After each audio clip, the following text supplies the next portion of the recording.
ये नवरात्रि से पहले घर की शुद्धि और साफ सफाई करना अत्यंत आवश्यक माना गया है, क्योंकि माना जाता है कि यदि घर में नकारात्मक या अपवित्र वस्तुएं पड़ी रह जाएं, तो माता रानी का आशीर्वाद अधूरा रह जाता है। इस बार खास बात यह है कि मां दुर्गा अपने सिंह पर नहीं बल्कि हाथी पर सवार होकर पधारेंगी, जो समृद्धि और खुशहाली का प्रतीक है। इसलिए नवरात्रि से पूर्व घर से 7 अशुभ चीजें बाहर कर देना ही उचित होगा, अन्यथा माता रानी घर में प्रवेश नहीं करेगी। इस बार शारदीय नवरात्र 22 सितंबर से प्रारंभ हो रहे हैं और मां दुर्गा के स्वागत की तैयारी भक्तजन बड़े ही हर्षोल्लास और श्रद्धा के साथ कर रहे हैं। नवरात्रि से पूर्व घर की सफाई और आवश्यक सामग्री की व्यवस्था करना तो जरूरी होता ही है, साथ ही कुछ ऐसी वस्तुएं भी होती हैं जिन्हें घर से बाहर निकाल देना बेहद शुभ माना जाता है। शास्त्रों के नकारात्मकता फैलाने वाले सामान घर में नकारात्मक ऊर्जा को जन्म देते हैं और दरिद्रता का कारण बनते हैं। यदि इन्हें नवरात्रि से पहले हटा दिया जाए तो घर से दोष और अशुभता दूर होती है, वातावरण शुद्ध और सकारात्मक बनता है तथा मां दुर्गा की कृपा से सुख, शांति और समृद्धि का वास होता है। तो चलिए भक्तों, आज हम आपको इस वीडियो में बताएंगे कि वह कौन से 7 वर्जित वस्तुएं हैं जिन्हें घर से हटा देना शुभ होता है, क्योंकि इस बार माता रानी पूरे के पूरे 9 दिन के लिए सभी भक्तों के घर में निवास करती है और अगर घर में इन वस्तुओं को न हटाया जाए तो माता रानी उसे घर में कई प्रवेश नहीं करते। तो कहीं आपके घर में तो नहीं है ये 7 अशुभ वस्तुएं, अन्यथा आप अपनी बर्बादी का कारण स्वयं ही बन जाओगे। इसलिए इन वस्तुओं को घर से तुरंत हटा दें। अगर आप माता रानी को अपने घर में बुलाना चाहते हैं तो एक कमेंट के साथ माता रानी का जयकारा जरूर लगाइए। जयकारा शेरावाली का सच्चे दरबार की जय। जो भक्त पूरे श्रद्धा और भक्ति के साथ शारदीय नवरात्रि के 9 दिनों में माता रानी की उपासना करता है, माता उसे अपने विशेष आशीर्वाद से विभूत कर देती हैं। मान्यता है कि नवरात्रि के इन पावन दिनों में यदि कोई साधक मां दुर्गा को प्रसन्न कर लेता है तो माता उसके जीवन से स्वास्थ्य संबंधी दुख, दर्द और कष्ट दूर कर देती हैं। माता रानी की कृपा से ऐसे व्यक्ति के घर में धन, वस्त्र और अन्न की कभी कमी नहीं होती, बल्कि उसके जीवन में सुख, समृद्धि और सौभाग्य का स्थायी वास हो जाता है। इतना ही नहीं, समाज और परिवार में भी उसका सम्मान बढ़ता है और लोग स्वयं उसके पास आकर पूछते हैं। यह सब इसलिए संभव होता है क्योंकि उस साधक को साक्षात माता के 9 रूपों का आशीर्वाद प्राप्त होता है, जो जीवन को हर दिशा से मंगलमय बना देता है। भक्तों, बात ऐसी है कि हमारा काम तो आपको एक सही सलाह देने का है।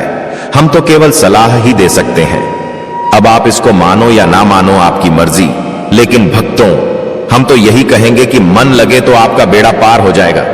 तो चलिए जान लेते हैं कि मैं कौन से अशुभ वस्तुएं हैं जो शारदीय नवरात्रि आने से पहले घर से हटा देना शुभ माना जाता है। इससे पहले जान लेते हैं कि शारदीय नवरात्रि कब से प्रारंभ होंगे और कब समाप्त होंगे। सही डेट टाइम के बारे में, शुभ मुहूर्त के बारे में भक्तों, नवरात्रि का महापर्व बहुत ही शुभ और मंगलकारी माना जाता है। नवरात्रि के पूरे 9 दिन गंगा जल की हर एक बूंद की तरह पवित्र माने जाते हैं। यह शुभ समय भक्तों के जीवन में खुशियों की सौगात लेकर आता है। भक्तों, आपको बता दें, इस साल मां दुर्गा हाथी पर सवार होकर आएंगी। हाथी की सवारी को शुभ माना गया है, हालांकि इसे आंशिक महामारी का कारण भी माना गया है। शास्त्रों में वर्णित है तथा मान्यताओं के अनुसार अगर शारदीय नवरात्रि पर यदि माता दुर्गा का आगमन उनके वाहन सिंह पर नहीं बल्कि हाथी पर होगा तो मान्यता है कि माता दुर्गा का हाथी पर सवार होकर आना बहुत ही शुभ और कल्याणकारी माना जाता है। दिव्यताएं ही जीवन सुखमय हो जाता है। भक्ति का भरपूर लाभ भक्तजनों को मिलता है। भक्तों, इस बार नवरात्रि पूरे 10 दिनों तक मनाई जाएगी। ना एक भी दिन कम, ना ज्यादा, पूरे 10 दिनों तक मनाई जाएगी। मां शेरावाली की विशेष रूप से पूजा आराधना की जाएगी। शारदीय नवरात्रि का महापर्व इस बार अश्विन मास की प्रतिपदा से शारदीय नवरात्र शुरू होते हैं। इस साल शारदीय नवरात्रि 22 सितंबर से शुरू हो रहे हैं। नवरात्रि पर इस साल उत्तरा फाल्गुनी नक्षत्र और हस्त योग का संयोग बन रहा है। इस साल नवरात्रि सोमवार 22 सितंबर से शुरू होकर 8 अक्टूबर तक चलेंगे। नवरात्रि का आरंभ घट स्थापना के साथ होता है, जिसे बहुत ही शुभ माना जाता है। 2025 में घट स्थापना सोमवार 22 सितंबर 2025 को की जाएगी। घट स्थापना 22 तारीख को सुबह 6:09 से 8 बजे तक की जा सकती है। इसके अलावा अगर दोपहर को घट स्थापना कर रहे हैं तो दोपहर 11:29 से 12:28 तक कलश की स्थापना कर सकते हैं। महाव्रत में की गई पूजा बहुत ही शुभ मानी जाती है। इससे समस्त देवी देवताओं की कृपा प्राप्त होती है और पूजा पाठ का फल कई लाख गुना प्राप्त होता है। ऐसे में जो व्यक्ति नवरात्र आने से पहले घर से यह चीजें बाहर कर देता है तो उसके घर में मां वैष्णो का होगा, आगमन माता लक्ष्मी का होगा, वास मां शहरा वाली आपकी झोली खुशियों से भर देंगे। इसीलिए नवरात्र आने से पहले घर से यह चीजें फौरन हटा। तो चलिए भक्तों जान लेते हैं कि वह कौन सी अपवित्र का हुआ वस्तु है जो घर से तुरंत नवरात्रि आने से पहले हटा देना चाहिए। इसके लिए आपको वीडियो को पूरा ही देखना हुआ, तभी आपको सही सटीक जानकारी प्राप्त होगी। और अगर वीडियो जरा सा भी पसंद आता है तो माता रानी की इस वीडियो को एक लाइक जरूर करेगा और चैनल को सब्सक्राइब जरूर ही कर लेना, ताकि सबसे पहले आपको वीडियो के नोटिफिकेशन प्राप्त हो सके। तो चलिए जान लेते हैं कि कौन सी वह अशोक वस्तु है जो घर से शारदीय नवरात्रि से पहले ही हटा देना शुभ होता है। तो सबसे पहले वस्तु टूटा फूटा बर्तन। शास्त्रों और वास्तुशास्त्र में यह स्पष्ट कहा गया है कि टूटा फूटा सामान घर में दरिद्रता और अशुभता को आकर्षित करता है। विशेषकर टूटे फूटे बर्तन जैसे दरार वाले गिलास, कटोरी, थालियां या चटकन पड़ी हांडी डोंगियां, ये सब घर की सकारात्मक ऊर्जा को नष्ट कर देते हैं। जब हम ऐसे बर्तनों का उपयोग करते हैं तो यह संदेश जाता है कि हम अपूर्णता और कमी के साथ जीने के आदी हो गए हैं। यह मनुष्य की मानसिकता को भी प्रभावित करता है और घर के भीतर धीरे धीरे गरीबी और कंगाली का वास होने लगता है। नवरात्रि के पावन दिनों से पहले ऐसे बर्तनों को बाहर निकाल देना या त्याग देना चाहिए। जब घर से ये अपवित्र वस्तुएं निकल जाती हैं तो वातावरण स्वच्छ, पूर्ण और सकारात्मक बनता है। मां दुर्गा का स्वरूप समृद्धि और पूर्णता का प्रतीक है। इसलिए माता ऐसे घर में कभी प्रवेश नहीं करती जहां टूटा फूटा बर्तन रखा हो। इन वस्तुओं को हटाने से मां की कृपा से धन धान्य की वृद्धि होती है और घर में कभी अभाव का संकट नहीं आता। दूसरी वस्तु है पुरानी झाड़ू। झाड़ू केवल घर की गंदगी साफ करने का साधन नहीं है, बल्कि यह घर की लक्ष्मी का प्रतीक मानी जाती है। यही कारण है कि झाड़ू को हमेशा आदरपूर्वक और सही स्थान पर रखा जाना चाहिए। लेकिन जब वही झाड़ू पुरानी, टूटी या घिस चुकी हो और घर में पड़ी रह जाए तो यह दरिद्रता का संकेत बन जाती। वास्तुशास्त्र के अनुसार टूटी हुई झाड़ू घर में रखने से धन की हानि होती है और लक्ष्मी नाराज होकर घर से चली जाती हैं। खासकर नवरात्रि के समय जब हम मां दुर्गा का स्वागत कर रहे हों, तब यह आवश्यक है कि हम पुरानी झाड़ू को हटाकर नई झाड़ू का उपयोग करें। यह केवल एक बदलाव नहीं, बल्कि नकारात्मकता से सकारात्मकता की ओर बढ़ने का प्रतीक है। जब घर में नई झाड़ू आती है तो ऐसा माना जाता है कि लक्ष्मी और दुर्गा दोनों का घर में स्थायी वास होता है।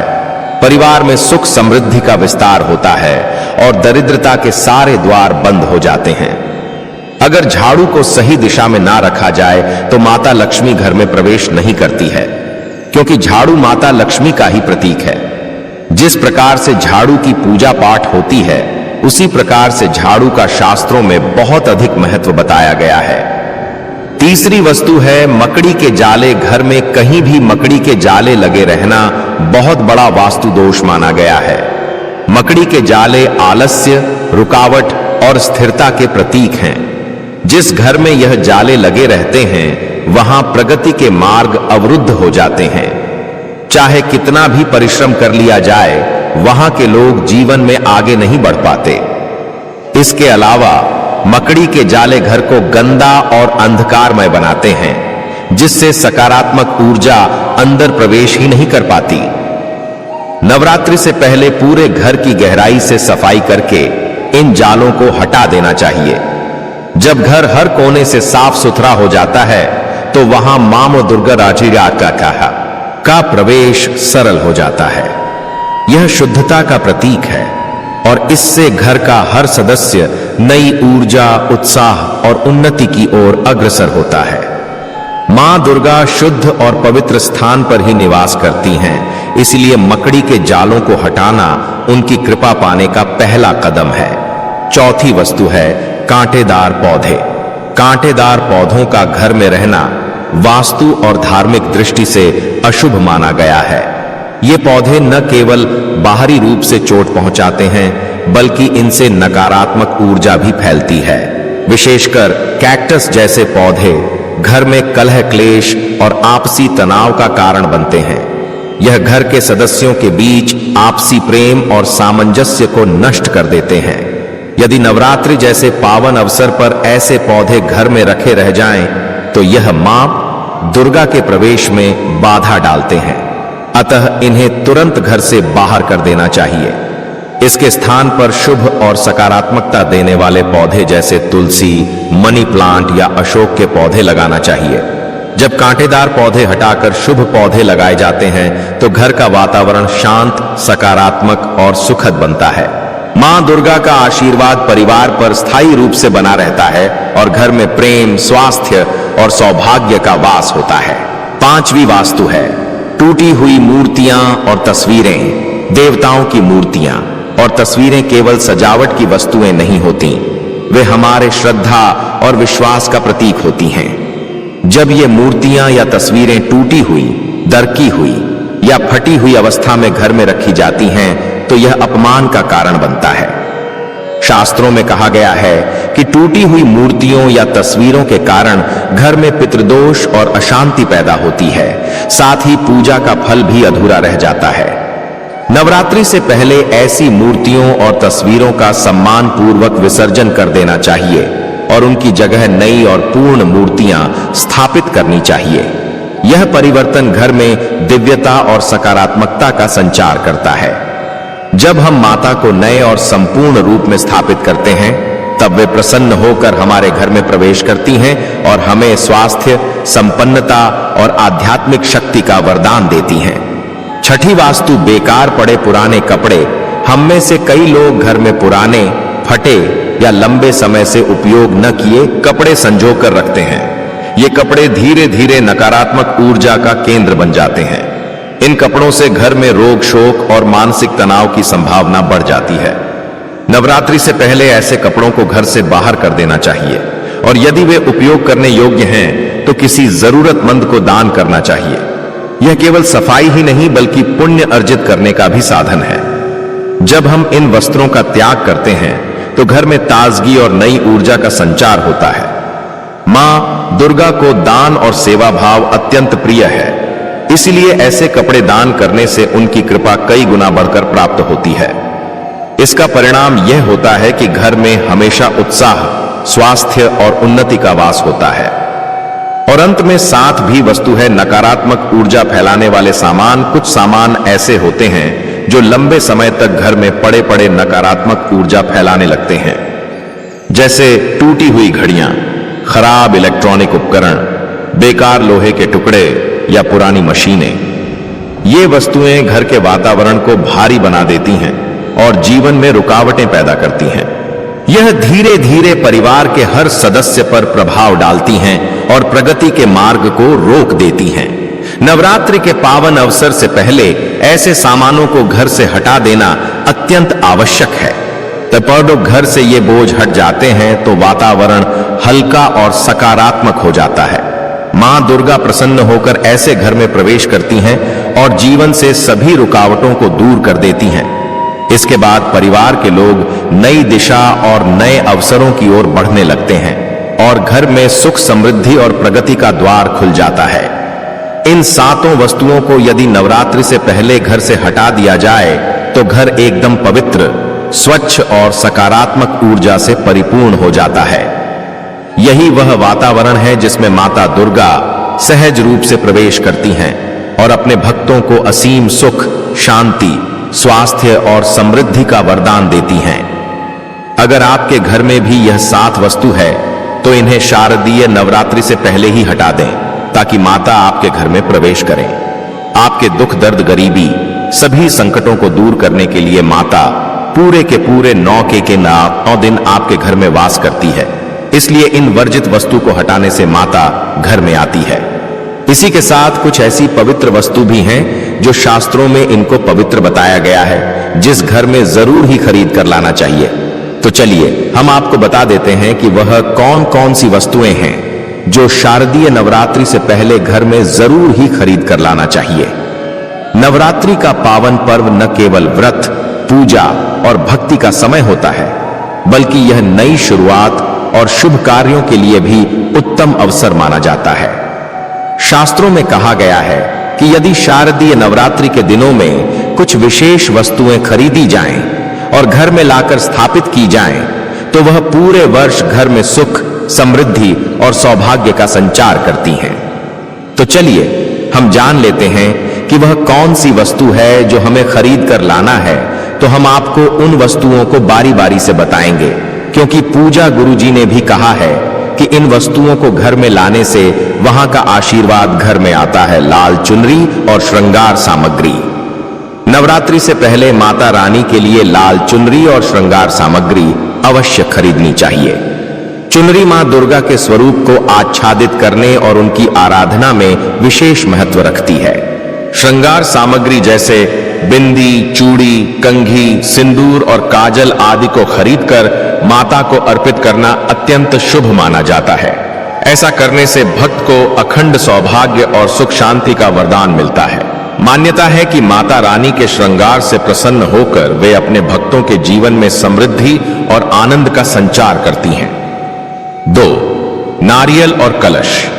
नवरात्रि में कलश स्थापना सबसे महत्वपूर्ण अनुष्ठान होता है और इसके लिए नया कलश तथा नारियल पहले से खरीद कर रखना चाहिए।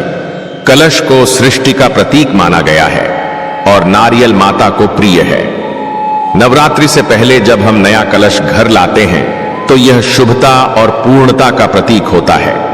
कलश और नारियल की स्थापना से घर में माता रानी का स्थायी वास होता है और परिवार को अन्न, धन और आरोग्य की प्राप्ति होती है। 3. दीपक और घी। नवरात्रि में दीप प्रज्वलित करना अत्यंत आवश्यक होता है। इसलिए नवरात्रि से पहले नए दीपक और शुद्ध घी खरीदना बहुत शुभ माना जाता है। दीपक अंधकार से प्रकाश की ओर ले जाने का प्रतीक है और नवरात्रि में अखंड ज्योति जलाना मां दुर्गा की विशेष कृपा प्राप्त करने का साधन है। शुद्ध घी से जले दीपक घर में दिव्यता और पवित्रता का संचार करते हैं।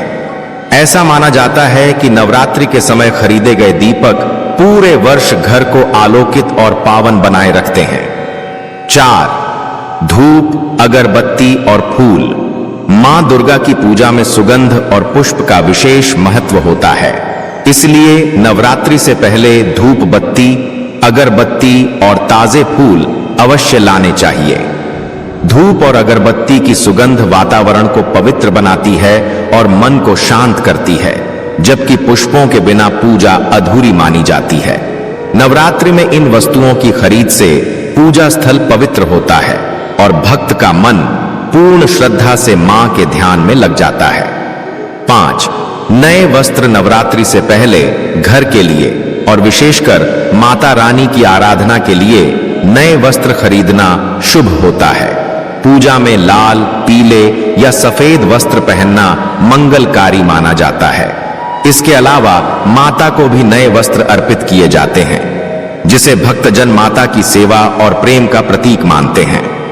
नवरात्रि के दिनों में नए वस्त्र घर लाने से घर में सकारात्मक ऊर्जा और नए अवसरों का प्रवेश होता है। अनाज और फल। नवरात्रि में व्रत और भोग का विशेष महत्व होता है। इसलिए नवरात्रि से पहले शुद्ध अनाज, गेहूं, चावल और मौसमी फल खरीद कर रखना चाहिए। इन वस्तुओं से माता को नैवेद्य अर्पित किया जाता है। शुद्ध और सात्विक अन्न घर में लाना पवित्रता और समृद्धि का प्रतीक है। मान्यता है कि नवरात्रि के अवसर पर खरीदा गया अन्न पूरे वर्ष घर में अन्न धन की कमी नहीं होने देता। सोना चांदी की वस्तुएं या सिक्के यदि संभव हो तो नवरात्रि से पहले सोना चांदी की कोई छोटी वस्तु या सिक्के खरीदना अत्यंत मंगलकारी होता है। यह माता लक्ष्मी और मां दुर्गा दोनों की कृपा का प्रतीक है। इन सिक्कों को पूजा के समय माता के चरणों में अर्पित करने से घर में स्थायी सुख समृद्धि का वास होता है। यह खरीदारी केवल धन की वृद्धि ही नहीं बल्कि परिवार की उन्नति और संतोष का कारण भी बनती है। चलिए भक्तों, अब हम आपको शारदीय नवरात्रि में माता को प्रसन्न करने के लिए छोटी सी पूजा विधि बताने वाले हैं जो आपके घर पर माता के लिए जरूर ही करना है ताकि माता रानी आपको प्रसन्न होकर आशीर्वाद दें। तो सभी जानकारी हम आपको बड़ी बड़ी से बताएंगे। बिल्कुल ही ध्यान पूर्वक आपको सुनना है और अच्छे से समझना है। 8 व्रत संकल्प प्रारंभ। नवरात्रि का आरंभ प्रतिपदा तिथि से होता है। उस दिन प्रातः स्नान करके स्वच्छ वस्त्र पहनकर और माता रानी के सामने दीप प्रज्वलित कर व्रत का संकल्प लिया जाता है। संकल्प करते समय हाथ में जल, अक्षत, चावल और पुष्प लेकर माता से प्रार्थना करनी चाहिए। हे मां दुर्गा, मैं पूरे 9 दिनों तक व्रत, पूजन और साधना करूंगा। कृपा करके मुझे शक्ति और आशीर्वाद प्रदान करें। 2 कलश स्थापना। नवरात्रि की पूजा का सबसे पहला और मुख्य कार्य है कलश स्थापना। इसके लिए मिट्टी के पात्र में जौ बोएं और उस पर जल से भरा हुआ कलश रखें। कलश के ऊपर आम्र पल्लव, आम के पत्ते लगाकर नारियल रखें। इसे लाल चुनरी से सजाएं। यह कलश सृष्टि और जीवन का प्रतीक होता है। मान्यता है कि जहां कलश स्थापित होता है वहां पूरे नवरात्रि मां दुर्गा का वास होता है। 3 पूजन सामग्री।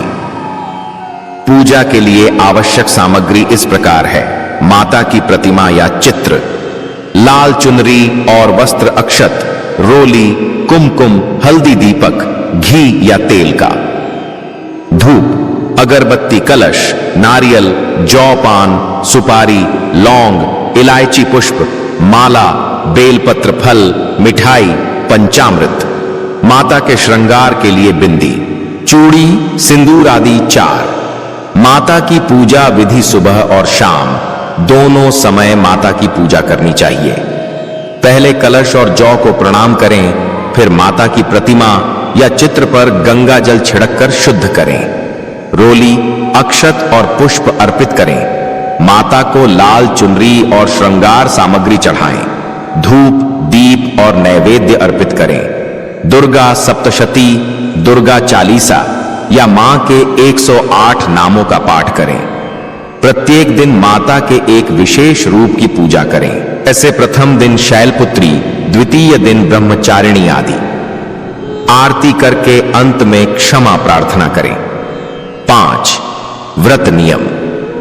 नवरात्रि में व्रती प्रातः स्नान के बाद पूजा करके जल और फल ग्रहण कर सकते हैं। पूरे दिन सात्विक आहार रखें और तामसिक भोजन,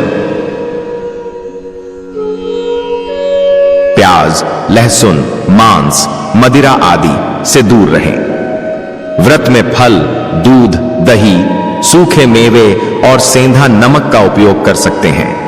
कई लोग केवल एक बार ही भोजन करते हैं और कुछ लोग केवल फलाहार ही करते हैं। 6 नवमी का हवन और कन्या पूजन। अष्टमी या नवमी के दिन विशेष पूजा का महत्व है। इस दिन हवन करना और कन्या पूजन करना अनिवार्य माना गया है। 9 छोटी कन्याओं को घर बुलाकर भोजन कराना चाहिए। उन्हें हलवा, पूड़ी, चना, मिठाई खिलानी चाहिए। अंत में उन्हें चुनरी, बिंदी, कंगन या कोई उपहार देकर आशीर्वाद लेना चाहिए। यह पूजा करने से मां दुर्गा अति प्रसन्न होती हैं और सभी कष्ट दूर कर देती हैं। 7 व्रत पारण समापन। नवरात्रि का व्रत नवमी या दशमी के दिन विधि पूर्वक पारण करके पूरा किया जाता है। पारण के समय माता की विशेष आरती करें और उन्हें नैवेद्य अर्पित करें। कलश और जौ को श्रद्धा से विसर्जित करें। परिवार और भक्तजनों को प्रसाद बांटें। व्रत पारण के बाद सामान्य भोजन किया जा सकता है लेकिन पहले भगवान और कन्याओं को भोजन कराना जरूरी है।